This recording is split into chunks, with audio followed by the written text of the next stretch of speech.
You're listening to Beyond the Measure, episode 44. Listen as I, a young choir director, and my husband, a young composer, interview other music educators in order to gain insight into their own success in the classroom. We have a lot to learn, and we want you to learn with us. No matter your age, ensemble, or experience, this is the ideal podcast for music educators, composers, and students alike. So join us as we go beyond the measure.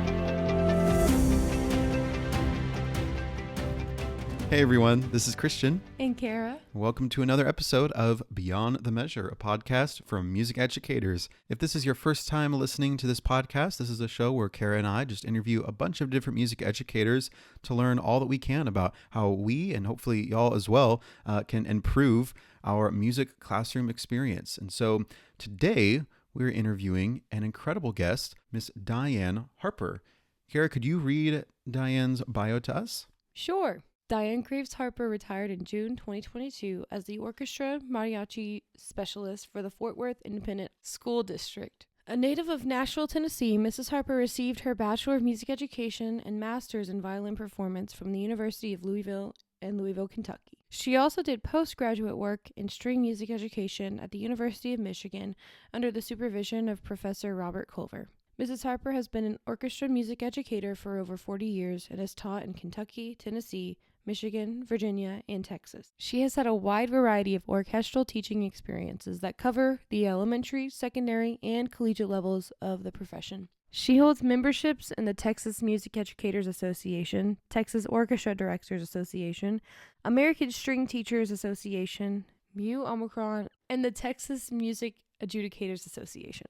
So in this episode, I think this is one of those interviews where, Kara, you were actually out working on school stuff. So this is just a solo interview that I did with Diane, but this is a great conversation that we had. She has so many years of experience teaching orchestra in a wide variety of schools. And so we go over a lot of different areas and a lot of the difficulties that a lot of teachers face, especially, nowadays, just because of different situations that the education system has found itself in as of late.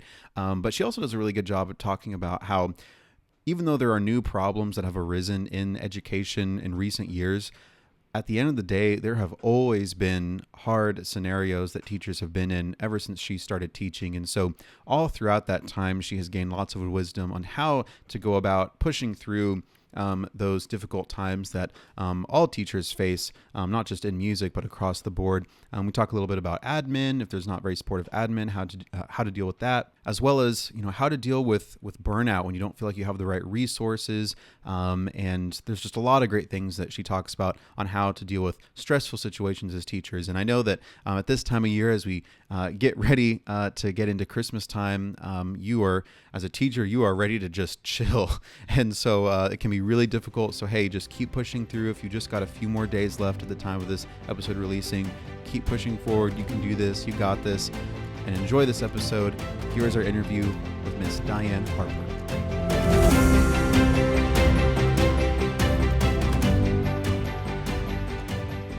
Diane, thank you so much for being on the show with us today. We really appreciate it. Well, thank you for having me. That's right. Yeah, we got connected to you through Miss Allison King, who I'd interviewed. I guess it's almost been a couple of years now, but it's been a while. Yeah, but Miss King, she is the director of orchestras at LD Bell High School there in Hurst, Texas, and that's where my wife Kara is from. So that's how we got connected to her. But then she referred us to you. She spoke so highly of you, and so we're so excited to have you on the show with us today. Could you start by just telling our listeners what you currently do and what you have done in the musical world? Yes, I am a retired orchestra string educator here in the state.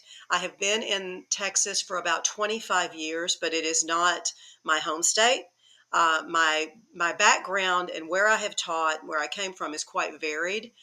A little bit more about that in just a minute. But as far as my Texas teaching is, when I came to the state, I started in Fort Worth, in the Fort Worth Independent School District, and taught elementary, middle, and high, which is usually a string, especially in the past few years, that has been the combination. We usually don't stay in one school. We're string teachers, orchestra teachers. In many states still to this day, and here in the state too, we travel. We go from pedagogical site to pedagogical site. So I was elementary, middle, and high school, um, and then left Fort Worth after about 6 years and ended up in the Arlington Independent School District at Young Junior High School. I spent 14 or 15 years there, which is part of the Martin High School cluster, which was just a wonderful teaching experience, a team teaching experience with a group of teachers, elementary through high school, that was actually quite magical. Team teaching can be great, the best. And then after leaving there, I went back to Fort Worth and spent a few years as the orchestra specialist for the district, and basically in charge of all of the orchestra programs, and especially in helping our new teachers and our younger teachers that were coming in, and kind of mentoring them and guiding them through those first few years of teaching in an urban school district, in a large urban school district. And then retired. And as a retired educator, I have been freelancing in many ways. I do a lot of consultation. I do the past 2 years. I was the orchestra, the conductor for the Texas Women's Chamber Orchestra for 2 years. Just, a UIL, doing some judging and adjudication. I do a lot of consulting. I do a lot of pre-UIL things, which I really like doing more than the UIL judging. I love being able to go in and work with the teachers and collaborate with the teachers and their kids, and also working with young teachers, mentor teachers to first and second year teachers, as well as our student teachers that are coming out of university, and coordinating their student teacher placements. So, and I also keep a private violin studio, which I have just started after retirement, again, after years of not teaching, and I am hugely enjoying that. The one-on-one has been wonderful. I've really, really enjoying that. And we still have wonderful kids in the state, in the world.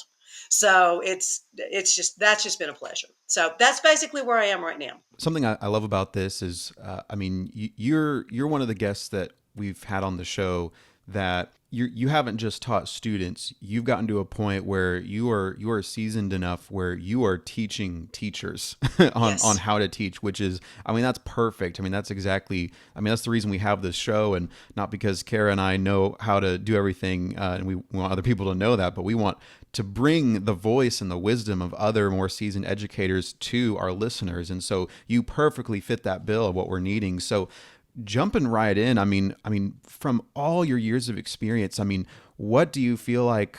I'll just ask the general question. We don't usually just throw it out like this, but what do you want to share with our listeners today? I think I can easily ask that with you.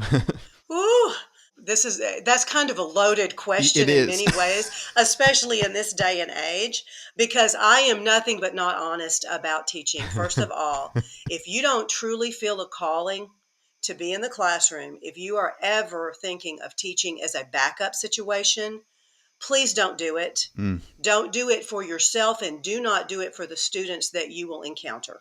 A true teacher, someone who feels that calling to be in front of students, or imparting information, it's almost something that you have to do regardless of what the political situation is, regardless of how terrible things are out there, et cetera, et cetera, et cetera. You just feel that pull to be associated and to work with other people, and not only impart knowledge to them, but to learn from them. Because there is never a time, even as the quote unquote person going in and supposed to be guiding the learning, there is never a time that I don't walk into a classroom that I don't learn from that classroom situation coming back out, that I see something that I want to add to my arsenal of teaching techniques, or I'm like, oh, we need to talk about this. And, I've seen many other teachers do that kind of thing that's probably not as good as it needs to be, and we need to address it as a profession. So, one way or the other, the bottom line is, and especially in this day and age, teaching has always been tough. It's always going to be tough. It's never been, in many ways, it's a thankless profession. You can't expect a whole lot of attaboys out there, no matter what part of the teaching profession you go in, whether you're an English teacher or a music teacher. You do it because the individual back and forth with the students in your classroom is what keeps you fresh and what keeps you going, not what the general public is going to give you, because they're not going to give you much. They're just not. And you take that and you run with it, and you know that that is just something that you have to have as a part of your life. It's almost like breathing to you, that what you do feels like breathing. It's as easy to you as breathing, and that doesn't mean you always do it well. Right. And it doesn't, you don't become a great educator or a master educator overnight. It's like when they talk about somebody who has a musical ability or talent on an instrument, and they say, oh, well, they're just naturally talented. Well, great, they've got the natural talent, but they've also put in 100% of the hard work. It's the same thing with teaching. There's no difference there. You may have an innate or natural ability to speak with people, to associate with people, but the tools of your trade come through time and experience, and you have to have those. You just have to have those. There just has to be an ongoing amount of time in any teaching situation, so to the point that you begin to see patterns. You begin to see patterns of student learning. You begin to see patterns of student outcome. You begin to see patterns of student behavior. And that is how you become a more and more seasoned teacher as you go. I think what you're saying is there is an advantage, a huge advantage to time, right? Having the Yes. experience, of course, which I'm sure everybody agrees with. But what would you say to those teachers that are still very, very early in their career? And unfortunately, I mean, everybody knows how nowadays, especially, I think it's harder than ever for young, first few years teachers in that experience. It's very hard for them to keep pushing through to get through those first few years, because obviously there are some things you can only get and understand with time. But how do you get through that time before you actually have that sort of understanding and kind of realizing, okay, this is how things are, so that you can adjust to what you have learned? What would you say to the people that are in that situation as of right now? Well, I have a couple of young teachers that I've worked with that are actually doing an incredibly great job in the classroom in their first year of teaching, or in their student teaching going into their first year of teaching. And yet when they entered the contest arena, or what we call, our adjudication side of the year, and if they are not automatically getting that one on stage, or they're not getting that sweepstakes, they're absolutely crushed. And I think to some extent that is the fault of the system itself. Right, right. We are told, we are designed, the system in Texas, and please don't get me wrong, I would never have been the educator I am if I had not come to Texas. There is simply a push and a drive to this state and what they want to do in music education. And let's be honest, it is driven by competition. It is driven by what I would hope to be a healthy competitiveness, but it is driven by this. We've got to be great. We've got to be good. There. So the drive is there, but it's a double-edged sword. I think many times our young teachers think that they have no time for a learning curve, that they better get it right, and they better get it right away. And that is not reality. That is simply not reality. And after speaking with one teacher one day, I walked away, and I'm going to use a word that people are going to think, oh, she's being ugly, and I'm not. But they were so upset that they had not done it right out of the gate. And I want you to understand, these are also children that these are post-COVID kids.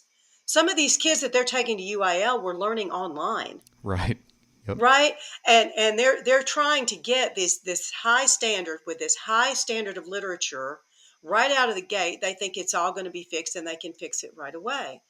And when it didn't work out, and they did a marvelous job, they took them from barely holding the instrument to a very high standard, an excellent standard. That is amazing teaching. That is amazing teaching. But it didn't go to that superior. They're crushed. They're crushed. And you almost want to say to them, how kind of silly and arrogant of you to think that you can do in less than 9 months what it has taken me over 40 years Right. to come to fruition. It Definitely. is not going to happen that way. And it's not that they're trying to think that way. I don't mean that. Yes. It is this idea that they must do it, and it must be done right, or they have failed. That's not good. And that is not a good learning process for their students, and it's not a good learning process for them for sure. So my whole aspect of working with these young teachers is, my mantra has been, even from the beginning of when I started, 3 to 5 years, you must be in a teaching situation from 3 to 5 years to even begin to see the glimmer of you feeling comfortable in the classroom and beginning to have a basic knowledge of how the classroom works, as well as to begin to see any of the fruits of your labor, to see your kids really begin to take the technical aspects you've given them of playing and put it into play, to begin to see real musical aspects of the playing come about. And if you continue to jump from job to job or position to position because you think, I'm not getting it, I'm just not going to get it here, I'm not going to get what I want here, I'm going to go here and I'm going to go here, or I'm going to go here, you're never going to get what you want. Wow. You're never going to see what you want. It takes time, and it takes failure. It takes mistakes. It takes sitting down and thinking, I'm not getting through to these kids. What do I need to do differently? How is a different approach? What do I need to do? It adds having a basic bag of tricks to teach and adding to that arsenal every month, every year, so that when something doesn't work, you've got 10 other ways to pull out and make it work. You can't do that in your first year of teaching. You're too busy just trying to get up in the morning and get to school on time, right? Yep. Yep. And handle the discipline of the classroom. The discipline of the classroom in itself in the first year is the number one priority. You can't teach kids anything unless they're under your control so that they can learn, right? And that in itself, that's the number one lesson of any young teacher, is classroom control and discipline. Let's take a quick break from this episode so that I can tell you about this podcast's primary sponsor, Christian Fortner Music. That's right, my own music business.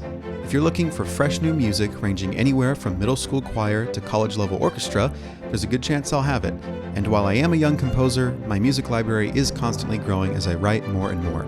The way I sell the music is a little different from other music retailers as well, which I think you'll like. Instead of purchasing a minimum number of individual copies or parts, you'll purchase one PDF that includes all parts in it, of which you can print out as many times as you need. That way, you don't have to stress about purchasing a new part that you misplaced or feel the shame of only purchasing 10 copies for your ensemble of 40. Come on, we've all done it before. Now, if you'd like a sample of what my music is like, you can actually receive a completely free piece of music from a certain selection when you sign up for my mailing list. Plus, you'll be a part of other fun perks, such as receiving monthly updates from me and early access to podcast episodes such as this one. If that's something you'd be interested in receiving, you can do so at christianfortnermusic.com/mailings. And if I'm hearing you correctly, like overall, having many years of experience in teaching is one thing, but if I'm hearing you correctly, if you're constantly switching from school to school or teaching scenario to scenario, you're actually delaying that outcome of getting to that point instead of, it's easy to think that you're accelerating that, like you just need a better situation, quote unquote, but you're actually delaying that when that happens. Is that correct? I think so. I really think so, because if you don't have the longevity of seeing a teaching cycle, a full teaching cycle from year 1 to year 2 to at least year 3, then you are not seeing the ongoing process of learning. And in all of my years of teaching and instructing and being in classrooms and watching classrooms, I have never gotten over the amazement of the brain, the student brain, how the brain learns, what kids are capable of learning. I mean, what we are capable of doing as human beings is marvelous. It is absolutely marvelous. But if you keep walking away from that process every time, you are never going to get that feeling of, wow, remember where they were this time last year? And now listen to them now. And now listen to them, a year from now. Now, that doesn't mean to say that anyone should stay in a horrific teaching situation. Sure. Sure. And I have as an instructor walked in many a time and have told students, young teachers that are really really trying, if you don't have the administrative support, if you're having community problems, this may not be the place for you, and you may never get what you want here. And I worked with Bob Culver at the University of Michigan. I had a marvelous year with him. He's one of our most, it's just a tremendous, we lost him in the last couple of years. But as far as pedagogical teaching in the last 50 years of orchestra teaching in the United States and probably the world, he is one of our great pedagogical teachers. And I was so fortunate to have his ear. And I was just coming out of a situation in teaching in Louisville, Kentucky, which was a wonderful situation. It was my first year, my first 5 years of teaching. I started in 8 schools. I had 5 elementaries. I had a middle school and a high school. And that was impossible. We set it up wrong. Nobody knew what to do. I was actually going into completely new programs. I started the programs, I initiated the programs from scratch in a lower economic part of town. And please keep in mind, this would be in 1984, 85. So we are really not, at that point, early 70s was DSEG in Louisville, which was a very tumultuous time. So I am about 10 to 12 to 15 years into a classroom in a part of the city where desegregation was an issue, and I am dealing with a white population and a desegregated African American population coming into my school. We all got along great. Those are just my favorite kids. I Wow. still have them on Facebook. Wow. They are just wonderful human beings. But we literally didn't know what we were doing, right? I mean, no programs, no instruments, nothing. It was just like, here, we're going to start orchestra programs here, and here's your job. Wow. No instruments, no budget, nothing. So I took those programs and I started for the first 5 years I had been teaching. Then Bob was doing a sabbatical where he was going around the country. And in 5 years of trying to work like that, I was already burning out because all I was doing was working. And we had already cut down some of the elementaries. We realized that was not going to be realistic. But I was still covering elementary, middle, and high, elementary, middle, every single day. Three different, going to 3 different places every day. And I had already decided I was going to leave, that I was going to go on and start working on an administrator certificate and go in as an assistant principal or something like that, because I was just tired, Christian. I was 5 years in and I was tired. And Bob came, he was on sabbatical, he was going all over the country, and he was actually going into different cities, and he was looking at 3 different programs in those cities. He was looking at a low income model, a middle income model, and a higher income. And what does that look like as pertaining to success in the programs? And he came and he went through all of my schools in a day. And I told him, I said, I think I'm going to not do this anymore. I think I'm going to start looking. He said, you're making a mistake. He said, if you're not getting to do what you feel that you need to do or what you need to be successful, he said, please remember there are always other places to go and teach. There is always a place for you. And you have put in 5 years here and built a program. I mean, at this point, my high school we went from 0 to about 65 kids. My middle school was at well over 100 kids. So the program was growing. It wasn't that. It was just simply there was no support Right. that Right. that takes it to be able to really take it to that next level without me doing all of the work. Mm-hmm. And this was an absolutely brilliant statement that he made. And this goes across for any discipline. He says there are 3 elements that must be in place for a music program to be successful. Number 1, the teacher has to have a good teacher. Number 2, it has to have administrative support. And number 3, it has to have community or parental support. He said, now, if you have 2 of those 3, you can have a pretty good program. I mean, I've even seen programs where the teacher wasn't so hot, but because the administration wanted the program and the community wanted the program did survive that teacher, Right. right? Mm-hmm. Mm-hmm. And you can have parents and a teacher, even if your admin is not as on board as you would like for them to be. If you have two of the three, you can have a surviving program. If you have three of the three, you can come roaring out of the gate. Okay, that's the element. But if you only have one of those three, success rate is going to plummet, Wow. because it's usually going to be the teacher that's the one of those three, and you are burning that teacher out in no time at all. In no time at all.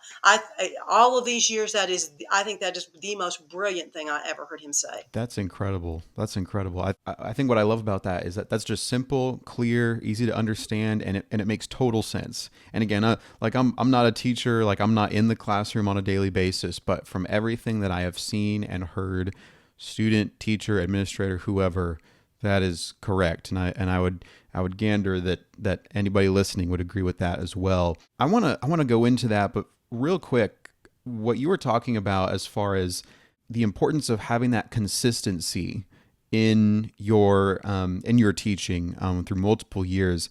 There are a couple of images that came to mind. I'm a very visual learner, and I always think in pictures. And I think of, like, when you see the cross section of a plant, like when you plant something like a seed in the ground, and you're watching it grow from the very beginning. It's the roots that grow first underground, or at least much faster, because that's what it needs in order to actually stay planted and to have the strength it needs to actually then grow above the ground. And it's the exact same kind of thing with those first few years. Even if you don't feel like you're in the best situation or the best soil in this illustration, you still need that time so that you can actually grow your roots and stay grounded, so that you can finally, and you may not actually, begin to sprout for a few years, and that's okay. That's just the natural law of how life works, across, in whichever situation. So that's kind of one image I thought of. But then the other one I thought of comes from the book Atomic Habits by James Clear. I don't know if you've heard of that book or read that before, but it's all about, just that consistency, right? And he talks about it much more in the more in regards to just the very little things, the very little habits you can do, but the importance of doing little things consistently over time is ultimately going to make a much bigger difference than doing big things every now and again, right? But the illustration he used was an ice cube. As he said, if you have an ice cube sitting in a room at 0 degrees Fahrenheit, it's frozen. And then if you raise the temperature by 1 degree, it's still frozen. 2 degrees, it's still frozen. And it's going to stay frozen all the way up until you get to 32 degrees or 33 degrees. It's been exactly the same this whole time, but something has been changing little by little. And then finally, it got to a point where now you're seeing a change. Even though it took so many little steps, it finally got to a point where you're seeing a change. And to me, that's what I'm hearing from what you're saying. It takes time. It's not going to happen instantly. It really does take time. And then if you are in a situation where you are long enough to be able to see that, and of course you're going to have new kids coming into your program every year, Right. right? Mm-hmm. And the vast majority of teaching, I hate to tell everybody, is nothing but boring routine. Right. There has to be so you're going, but if you're there long enough to be able to see those changes, it actually excites you and enthuses you, and you're like, oh yes, I see it. We're moving, we're growing. They're growing musically, is what you want them to see. Now, there's also another aspect for me.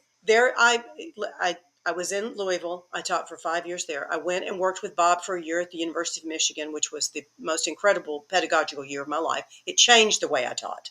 I did not finish a doctoral degree there, but that's okay. Right. Right. That really is okay, Yeah. because for me, I wanted to go back into the classroom. I did, but just the 1 year with the instructors that I was exposed to in that music education program changed the way I taught. So when I came back out, I was a different teacher than when I went in.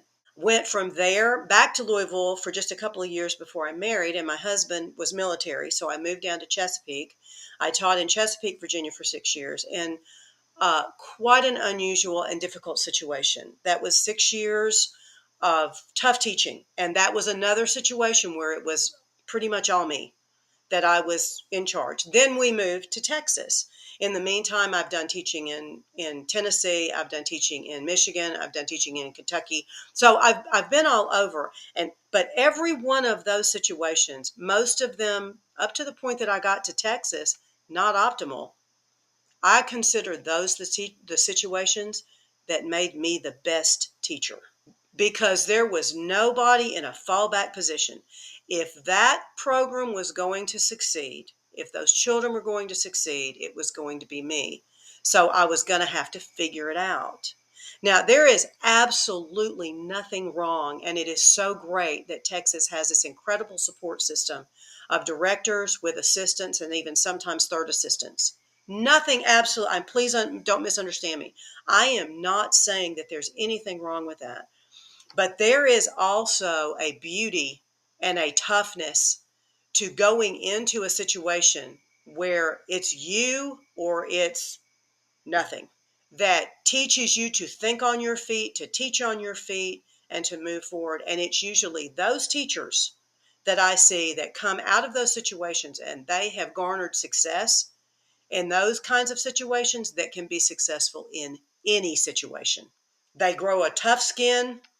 They know how to do it, and for me, actually, the first year of team teaching was tough because I wasn't used to it. I was used to having to do it all. Now, once I got over that initial, this is different, I love it. I love it because I can't provide everything for those kids. No one person provides everything for a child. We're a village, and the more that's in your village that helps that child learn, that lets them grow, the better off you are. So I'm not saying that at all. It's just different learning how to bounce off of another person, let them bring their strengths to the table while you walk away from the table for a minute, and this healthy balance. And then my finally the person that I worked with for 11 years, Lou Ann Greer, was, you could say she was my assistant director. There was no assistant there. She and I were directors, and we were together, and it was like one person. We made up the one person, and it was that is a that's an when you are fortunate enough to have a situation like that, that's an incredible situation of teaching. Yeah. Work to learn, not to earn. Exactly, exactly. But it's this idea that you are resilient, and you better be really resilient in this day and age. I mean, it's tough out there. It is really tough, Christian. I'm not making excuses for young teachers. I'm not making excuses for classroom teachers. It is tough out there. And we are at this point, they are expected to produce, and yet almost every single tool of good production is being taken away from them. Yep. Yep. And I'm not just talking about money. I'm talking about time. I'm talking about the essence of time in the Right. classroom, Right. where we see more and more of this testing regime where the kids are taken out of their classrooms for days on end to practice test before they do the real test. And children thrive on routine. They thrive on doing the same thing every day over and over again. That is consistent learning. Well, they are just wreaking havoc on our classrooms with that. So it's every year it's teachers having to modify instruction in order to circumvent and overcome those obstacles. But you have to do it if you really want to be in the classroom, you really want to work with these kids, then you figure it out. And sometimes that means you go to other people and you say, I need help. What would you do? And that's where somebody like me, who's been there a long time, I may not have all the answers, but maybe I've got some ideas, or another teacher has some ideas. So I think our seasoned professionals, our retired teachers, our seasoned professionals are important right now. But let me say this on the other side, for retired teachers, it's if you've been out of the classroom for over 5 years, you need to get in there and you need to take a look at what's going on before you start saying, well, in my day, Right. Yeah. because my day is gone. Right. It's a different day. And if you really want to help young teachers, you have to know where they're coming from and what's happening. And not even young teachers, but teachers in the middle of their career that are like, I am trying so hard and I've been working so long, and they just keep keep putting more obstacles in my face. We're also seeing them walk away from the profession too.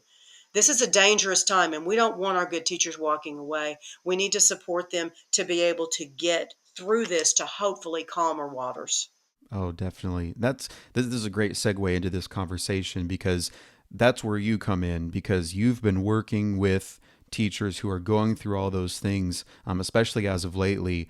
I mean, and I know you kind of touched on it already, but what are the things? I mean, you can list however many, but what do you feel like you most consistently see across the board about what teachers are struggling with? I know you mentioned the stuff just being shoved onto them, right, and then just having to deal with it. I'm sure that's probably the biggest part of it. But what do you most typically see, and then what do you say to teachers that are going through to that on how they can go through and solving those things?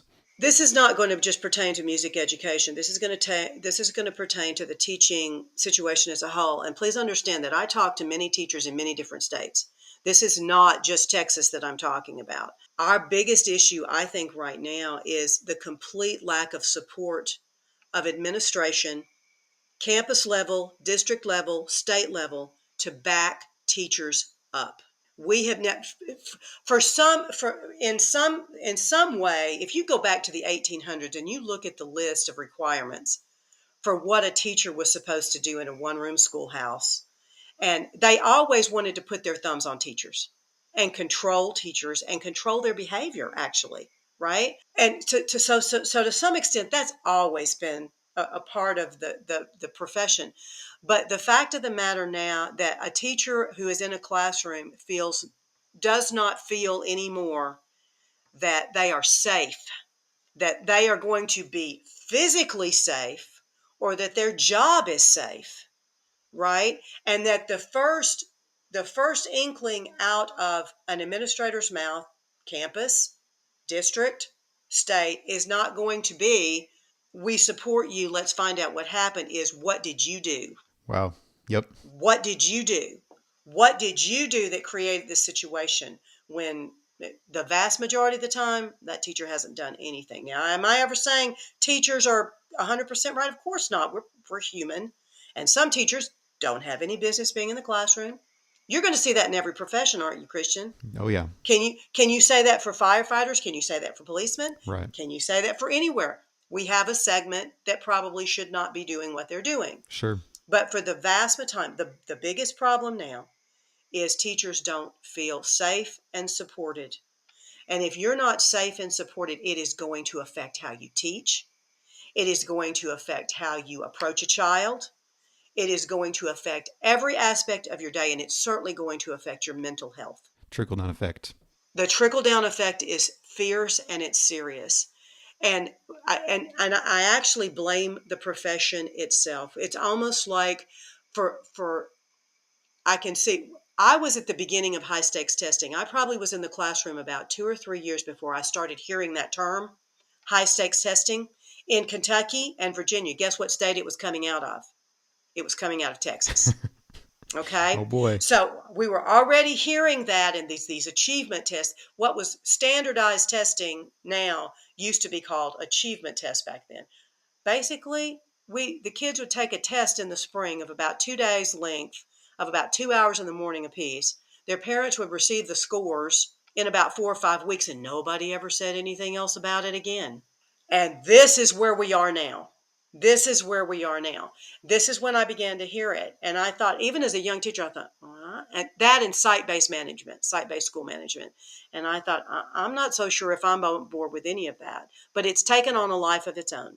And within that, as the educational system itself gave way more to the political aspect of being controlled by the money Right. of Hmm. the politics of teaching, we have continued to chip away at our own ground.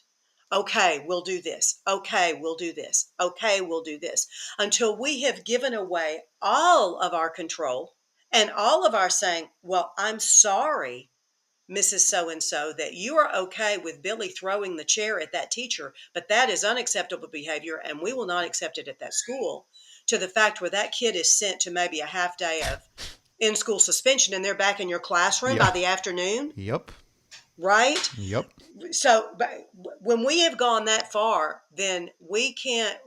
I think we have ourselves to blame. I think the profession as a whole has themselves, and the people in charge of that have, without standing up and saying, we're not going to take this and we're not going to do it. We've gotten ourselves in quite the pickle, is the bottom line.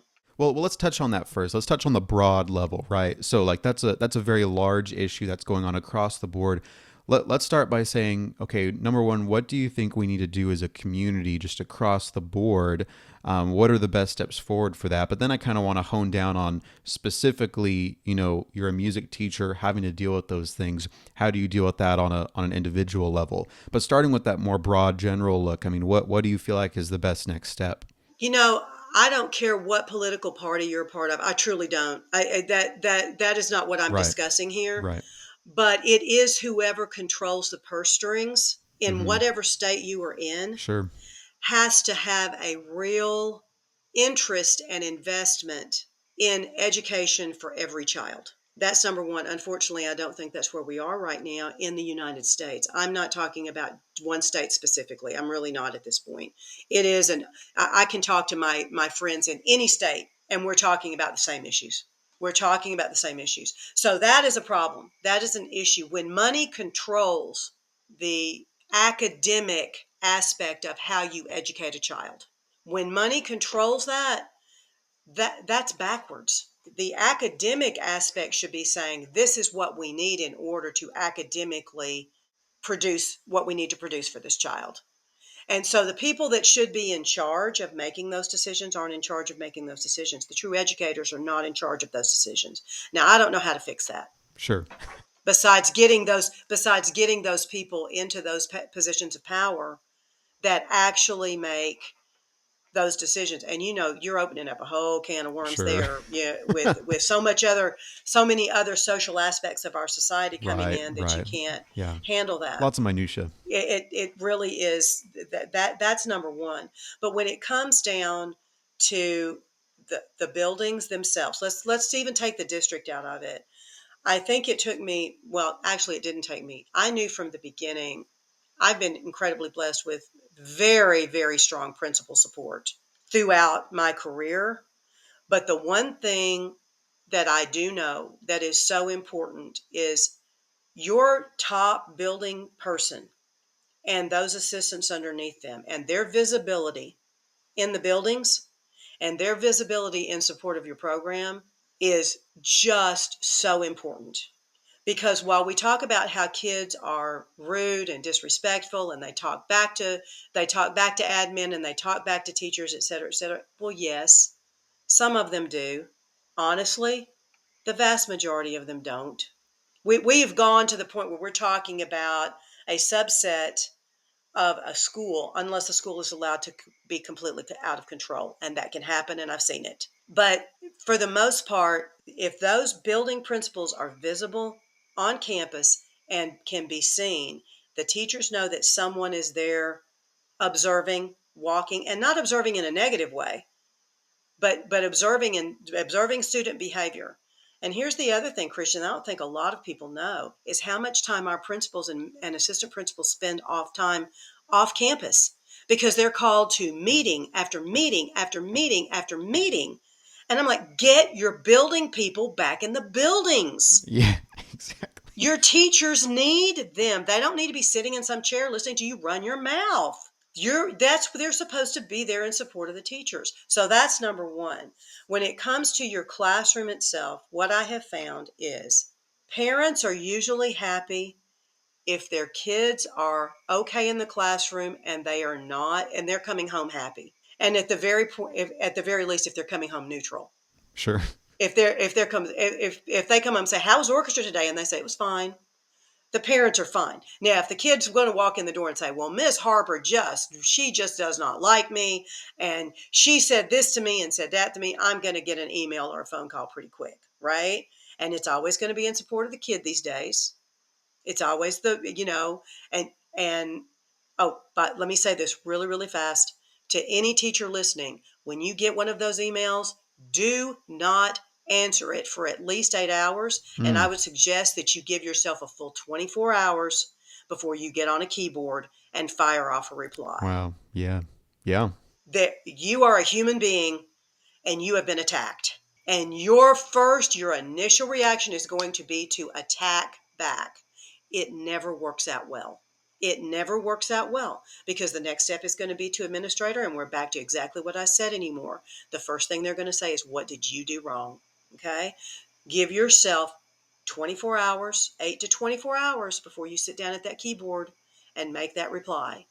And I guarantee the reply you make at that time will be completely different than the reply you would have made 8 hours earlier.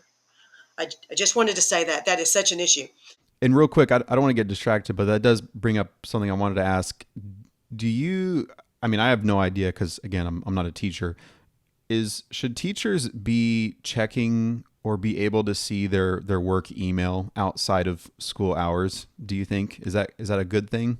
No, I don't. I think when you leave the building, you should leave your email off. And it's so tempting. It is so tempting to, honestly, if somebody really needs to get a hold of you, if an administrator really needs to get a hold of you, if there's an emergency, if something has happened, they've got your phone number. And you've probably got them keyed into your phone. You can probably see that this is the administrator calling, or they can leave you a voicemail and you can call them right back.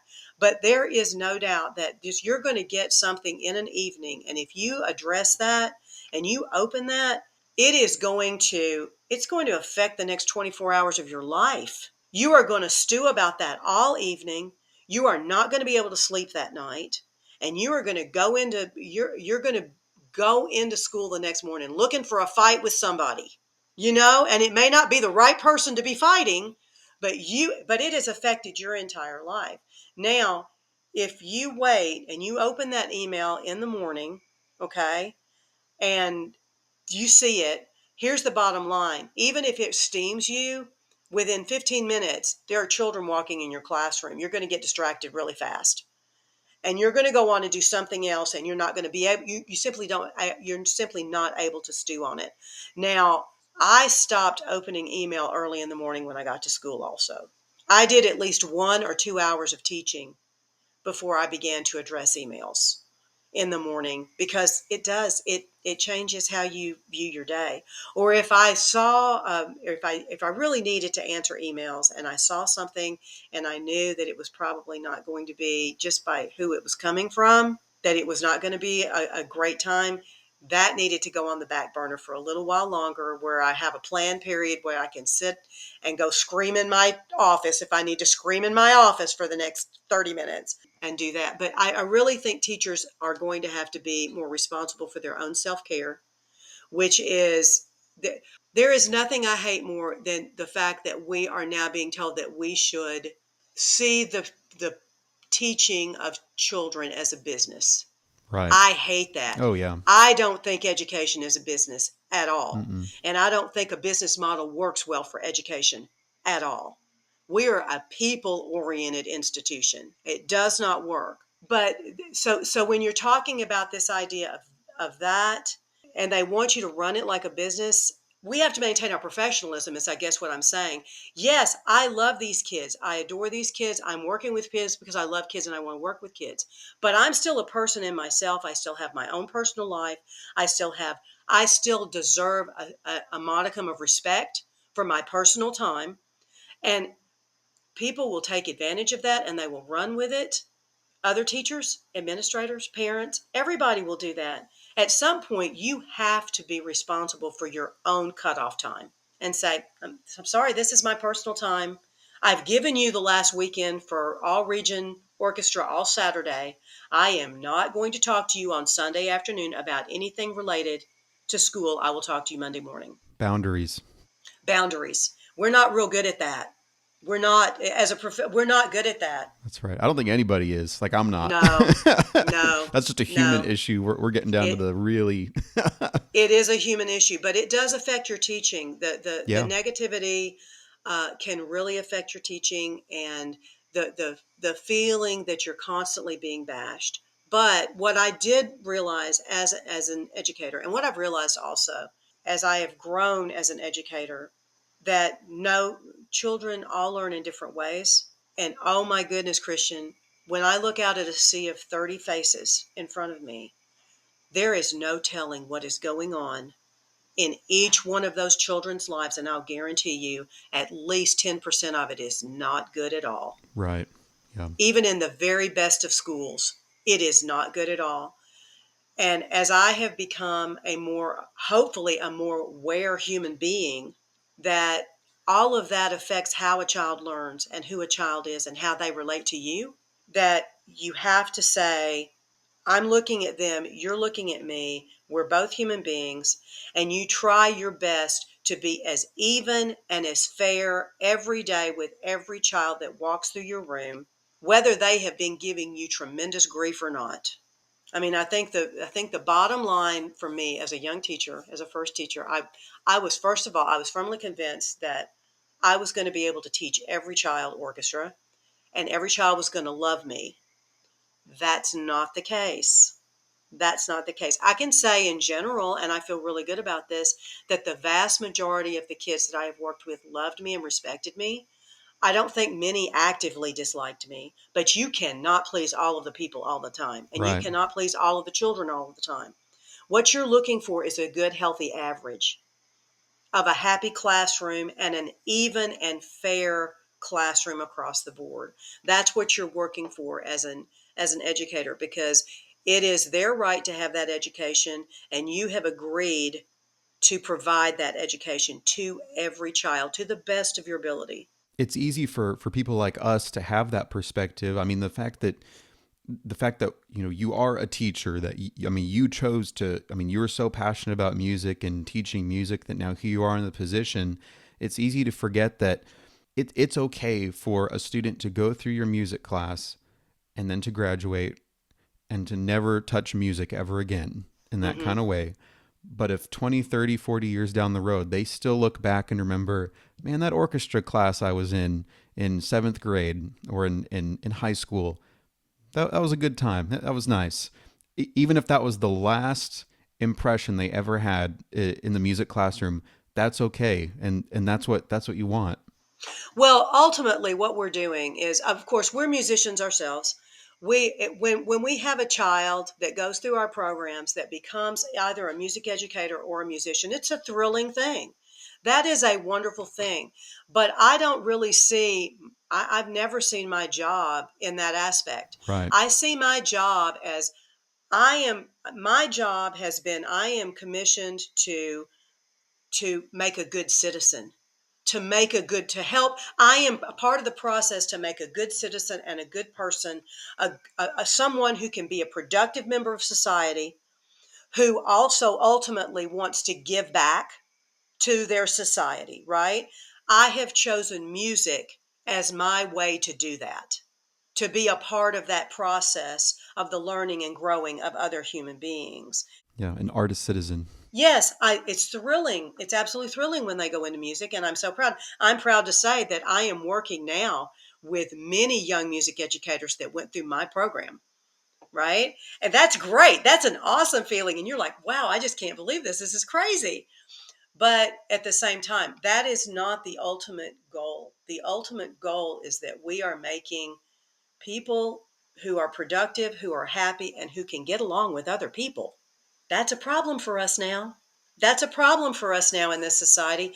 And there is no doubt that the discipline and the structure of the music, of the instrumental and the choral music classroom and the general music classrooms where kids have to work together to produce something. Oh my gosh, isn't that what we're talking about? Working together to produce, working together to produce, working together to produce, right? Hands on, working together to produce. We are very important, whether the general public realizes it or not. Take us out for a while and we'll see how things go. Oh yes, definitely. Oh, very well said. Okay, so I real quick, I want to make sure I didn't distract you too much. I know we were talking about the admin, getting along with admin, kind of everything that you've been saying for that. Is that, I mean, applicable to, I mean, that definitely is applicable to that, but was there anything else you were wanting to, circling back to that, was there anything else you wanted to touch on that before we got distracted on the whole email conversation? No, I think with administration, and when I'm talking about administration, let's talk about your school campus. Let's talk about your principals, your APs, and your counselors. okay? Because your counselors are crucial. They are critical and crucial because they can make or break your schedules and getting your kiddos where you need to be in order to produce the orchestras or the bands or the choirs that you want to produce. I think the one thing that my advice to teachers, and I learned through the years, is try and see things a little bit from their perspective. We see what we're hit with every day. We have no idea the junk they are dealing with every single day. And they are hit and hit and hit. And the very first thing that any leader, most leaders are tough. Leaders are people that can give out the compliments, can say, you're doing a great job. I am so proud of you. I'm so wonderful, with getting very little back. Right? I mean, most people are not coming up to you every day and saying, oh, you're a great leader.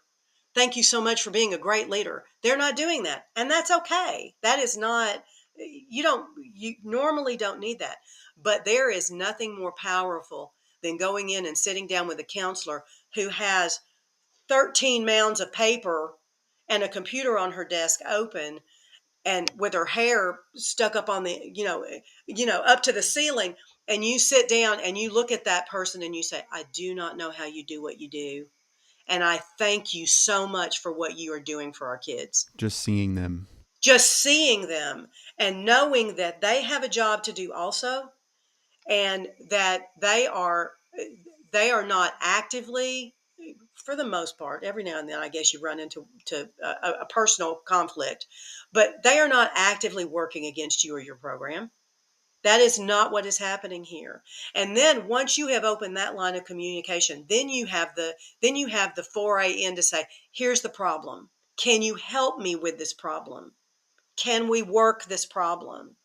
But when you go in and you slap things down on a desk at a principal or anybody else, and all they see is you're worried about your problem and your problem only, and not the climate of the school, and not the school environment, and not what's happening with the whole school, they're going to shut you down really, really quick, and they're not going to forget it. So be careful and get out of your own head for a minute. Get out of your own situation and look at what's going on around you and what the other teachers in the building and the other administrators in the building are going on with you. They're not against you. They just have their own fight too. Yep. Perspective.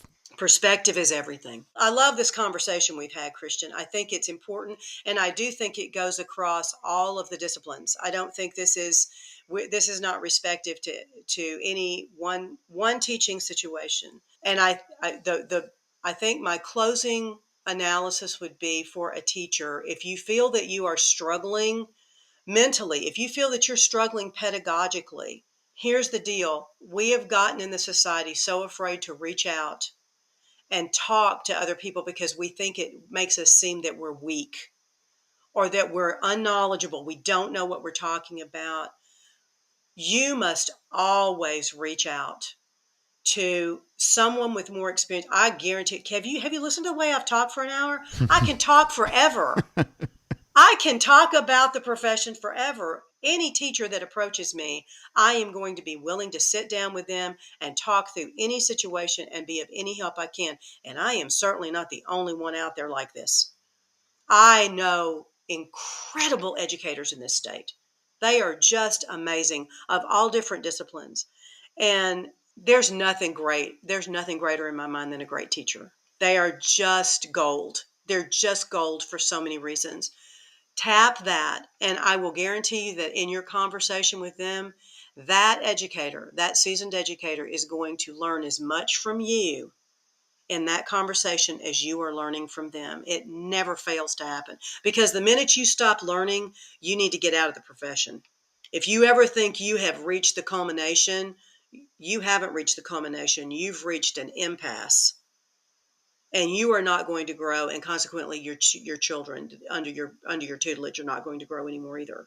So don't ever be afraid to reach out. You are not weak. You are learning. You are learning. You are growing. And the many different ideas that you can take under that umbrella does nothing but make you a better teacher and make you a better human being. I mean, what's the point of being a teacher if you're not willing to do the thing that you want your students to do? Exactly. So, and always love the kids, even the most difficult kids. take a deep breath, realize, and you know what? That kid may not continue on in your class the next year, and that may be a good thing. That may be the right thing. Not every activity is for every child. It's just not. Everybody has to find their niche. Everybody has to find their groove, right? And I have to be honest. I have never, when a kid always left my program, to some extent, you always take it personally. You just do. But you get past it in about 8 hours and you go on with the kids that are in front of you. You are a public school teacher or whatever teacher, wherever you're teaching, you teach the kids that are there and you move on with that. And I've had kids that have left my program, and some of those kids still came back year after year to see me. They would still come. They still wanted to check in with Harper and see what was going on. But and so you still made an impact. There has still been an impact there. Don't ever doubt that. Let's just make sure that those impacts are hopefully positive and not negative. Always remember, what you say to a child can last forever. Think back to a time you had with a teacher. Think of a statement that was made to you that you remember forever. I have a few. We all do. Think before you speak. Think before you speak. Well, Diane, thank you so much for bringing all of this wisdom to this conversation. This is incredible. I'm really excited to share this with everybody. This is the perfect way to the final question is, if anybody is needing that, they're needing somebody to go to, if they want to reach out to you and they want to hear more specific thoughts from you, I mean, what's a good way that people can connect with you? They can connect with me any way they want to. They can contact me through my email address, and I can send that to you, and Sure. you can disseminate that. Or do you want me? I can say it. You can say it. I'll include it in the description of this episode as well. So if you're okay with that, and so people can easily contact you. Sure. I am at Diane, Diane.Harper 6260 at outlook.com. I will talk to anybody, anytime, any help that I can be. I'm here and would love to have the conversation. Absolutely. Thank you so much again. We really appreciate it, and we'll definitely have to have you on again sometime. All right. Thank you so much, Christian. It's been so fun. Thank you. Thank you, Diane. Okay. See ya. Thank you so much for listening to this week's episode of Beyond the Measure, a podcast for music educators. We hope you learned something that will help you stress less about how to teach so that you can focus more on who you're teaching. If you enjoyed the episode, please leave us a rating and review, subscribe, and share this podcast with other music educators. See you in the next one.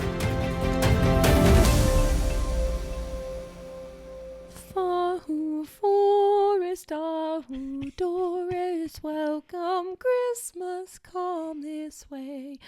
Forest, Doris, welcome Christmas, Christmas Day.